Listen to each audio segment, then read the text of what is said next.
Dahulu kala, di suatu desa kecil dekat lembah yang asri, tersebutlah dua bersahabat bernama Embro dan Pipo. Mereka adalah tipe pemuda yang berambisi untuk menjadi orang terkaya di desanya.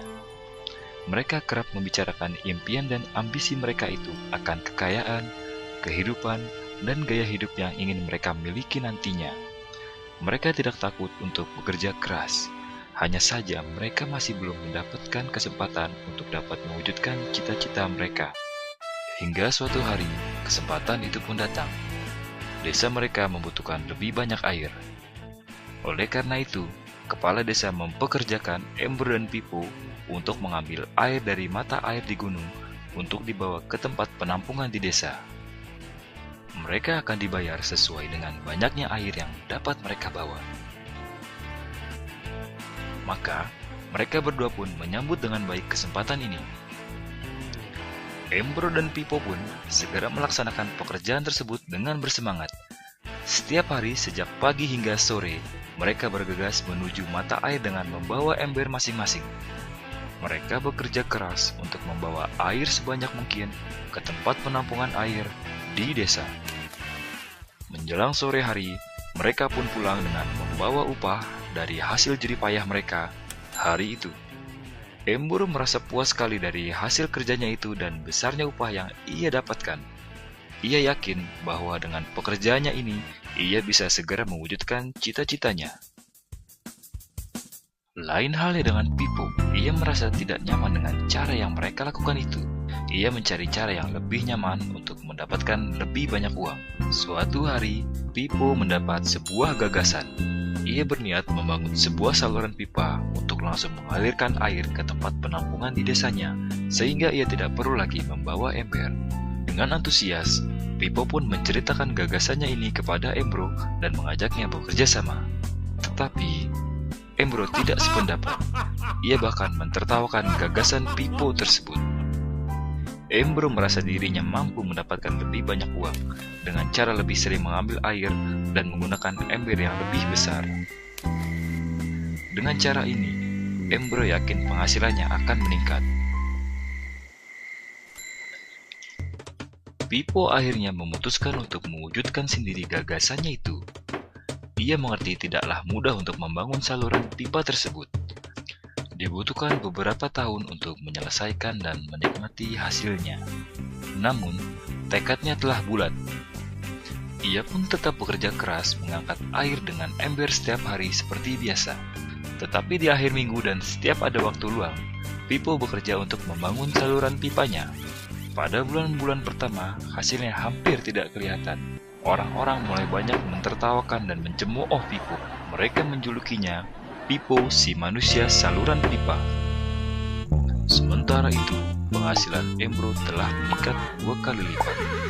Ia sudah berhasil membeli hal-hal yang selama ini dia impikan.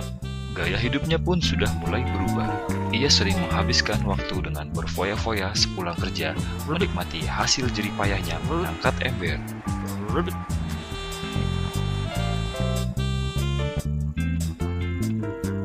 Seiring bertambahnya usia, kinerja Embro pun sudah semakin lamban karena beratnya ember besar yang ia bawa setiap hari.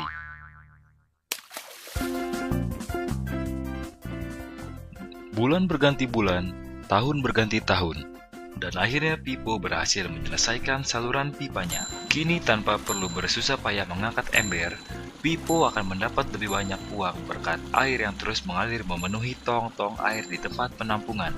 Air terus mengalir tanpa henti, bahkan saat ia tidur, makan, ataupun saat pergi berlibur. Pipo pun puas dan bangga berkat tekad dan kerja kerasnya. Kini penghasilannya pun mengalir tiada henti, seiring aliran air di saluran pipanya. Cerita Embro dan Pipo menggambarkan kehidupan kita. Pekerjaan yang dilakukan mereka melambangkan apa yang dilakukan banyak orang dalam mendapatkan penghasilan. Embro mendapatkan penghasilannya dengan menggunakan ember. Ia harus pulang pergi mengisi embernya untuk ditukarkan dengan uang. Untuk meningkatkan penghasilan, Embro lebih rajin pergi ke mata air dan juga memperbesar ukuran embernya. Dalam kehidupan yang nyata, jika kita ingin meningkatkan penghasilan, kita harus bekerja lebih keras. Misalnya dengan bekerja lembur atau mendapatkan pekerjaan tambahan. Kita juga dapat memperbesar ember kita, yaitu dengan menerima posisi pekerjaan yang lebih tinggi. Sebagian besar dari kita menukarkan waktu untuk mendapatkan uang. Seperti juga Embro, kita hanya memiliki 24 jam per hari, dan tidaklah mungkin kalau kita membarterkan seluruh waktu kita untuk bekerja. Ada saatnya ketika kita tidak mampu membarter lagi waktu kita karena alasan usia, penyakit, ataupun alasan lainnya, sehingga penghasilan kita terhenti sama sekali. Tetapi coba perhatikan apa yang dilakukan Pippo. Secara bijaksana, Pippo tidak membarterkan seluruh waktunya hanya untuk mendapatkan penghasilan yang terbatas. Dia menggunakan sebagian waktu yang dimilikinya untuk membangun saluran pipa karena dia tahu saluran pipa ini akan mendatangkan penghasilan yang berkesinambungan tanpa ia harus membarterkan seluruh waktunya. Dia tahu bahwa suatu hari nanti, mungkin karena alasan usia atau kesehatan, dia tidak akan lagi dapat membarterkan waktunya dengan uang. Untuk mampu mewujudkan gagasannya, dia hanya perlu bekerja keras sekali saja dengan cara membangun saluran pipa. Setelah itu, maka penghasilan akan mengalir bagi Pippo.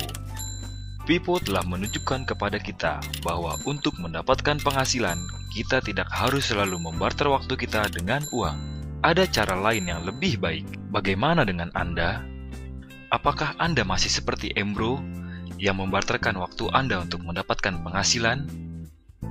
Atau Anda ingin mengikuti jejak Pippo dengan mulai membangun saluran pipa untuk mendapatkan penghasilan yang berkesinambungan? Jika Anda tertarik dengan gagasan saluran pipa, hubungi orang yang meminjamkan Anda DVD ini, agar Anda bisa memulai membangun saluran pipa penghasilan Anda saat ini juga.